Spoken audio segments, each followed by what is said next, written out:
بسم اللہ الرحمن الرحیم۔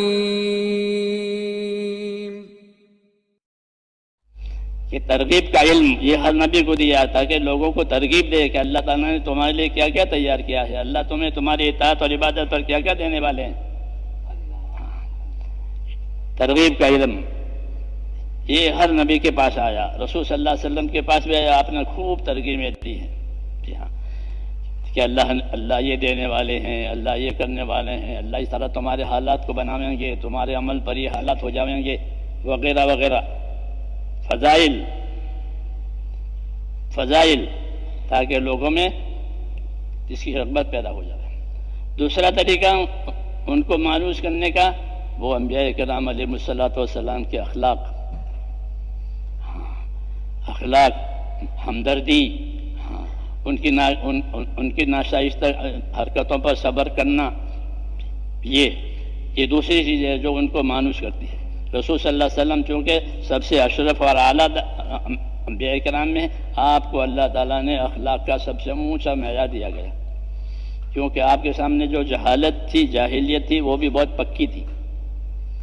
پکی جاہلیت۔ ہاں،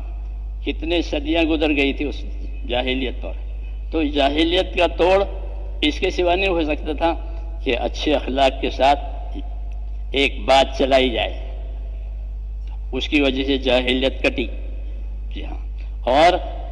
لوگ آپ کی طرف متوجہ ہوئے، سب سے پہلے آپ کی امانت، آپ کی صداقت ظاہر ہوئی۔ ہاں، ایک مدت تک کہ یہ آدمی سچا ہے، یہ آدمی امانت دار ہے، تو لوگ مانوس ہوئے۔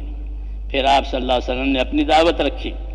اور زندگی کا مقصد کی طرف متوجہ کیا کہ اصل زندگی تو عبادت کی زندگی ہے اللہ تعالیٰ کی، اور اس پر آپ نے اس انداز سے محنت کرائی کہ لوگوں کو اللہ کے انعامات اور اکرامات بتائے، اور زندگی کی ذمہ داری کے کیا نتائج آئیں گے موت کے بعد، اور یہ بتایا کہ اصل زندگی تو آخرت کی زندگی ہے۔ دنیا ہمارے لیے پیدا کی گئی ہے اور ہم آخرت کے لیے پیدا ہوئے ہیں، یہ بتایا گیا، اور آخرت کے لیے کہ آخرت کے لیے یہ ہے۔ تو ہم کو آخرت بنانے کے لیے آخرت والا علم دیا ہے، جو علم ہم کو ملا ہے وہ آخرت بنانے والا علم ہے۔ جیسے دنیا کے لیے علوم فنون ہوتے ہیں دنیا کی ترقیات کے لیے، وہ دنیا کی ترقیات کے لیے ہے، لیکن آخرت بنانے کے لیے اور زندگی کی ذمہ داریوں کو پورا کرنے کے لیے اللہ تعالیٰ نے یہ علم تب حضور صلی اللہ علیہ وسلم کو دیا ہے۔ قرآن و حدیث کا علم یہ زندگی کی ذمہ داریوں کو پورا کرنے کے لیے ہے، حقوق کی ادائیگی کے لیے ہے، ہاں، اور آخرت کے رجعت بھی اسی پر ہے۔ اس لیے کہا کہ یہ اتنا ضروری ہے زندگیوں کے لیے جتنا کہ زمین کے لیے بارش کی ضرورت ہے، کہ زمین کے لیے جتنی بارش کی ضرورت ہے کہ بارش کے بغیر زمین کی کوئی آبادی نہیں ہو سکتی، ایسے ہی اس کے بغیر کہ زندگی کوئی آباد اور کامیاب ہو ہی نہیں سکتی جب تک اس کو دیا، اس لیے یہ دیا گیا، اور اس کے ساتھ اس کی محنت دی گئی کہ اس کی محنت کرو، اور لوگوں کو اس کے کیا کیا اس کے اندر خوبی ہے اور کیا کیا اس کے پیچھے ملنے والے ہیں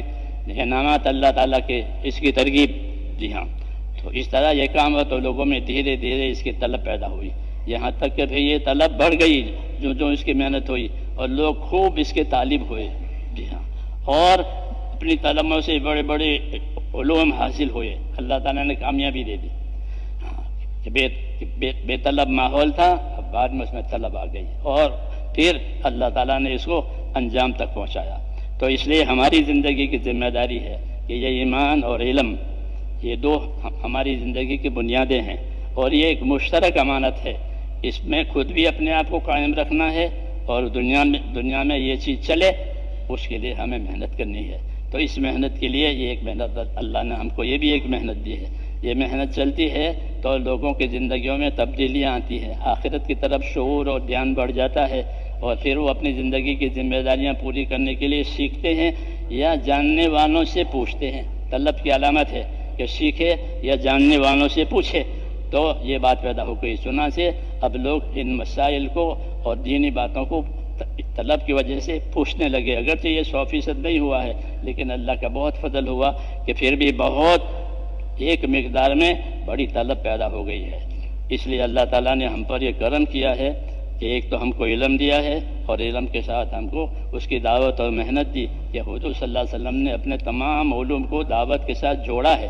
جو علوم آپ پر نازل ہوئے آپ نے اس کی دعوت دی ہے، آپ نے اس کی طرف لوگوں کو بلایا ہے، کیونکہ یہ مشترک ہے، سب کے لیے آیا ہے۔ اس لیے یہی ہماری ذمہ داری ہے کہ بھئی علم کی کیا غایت ہے، کہ علم کی غایت یہ ہے کہ اپنی ذات سے اپنے آپ کو اس علم کا پابند کرنا اور دنیا میں اس علم کو رائج کرنا، تاکہ سب کی آخرت بنے اور دنیا سلامت رہے۔ اس علم کے دو فائدے ہیں کہ دنیا آخرت بن جائے گی اور دنیا اس علم کی وجہ سے سلامت رہے گی، کیونکہ اس علم میں حقوق کی ادائیگی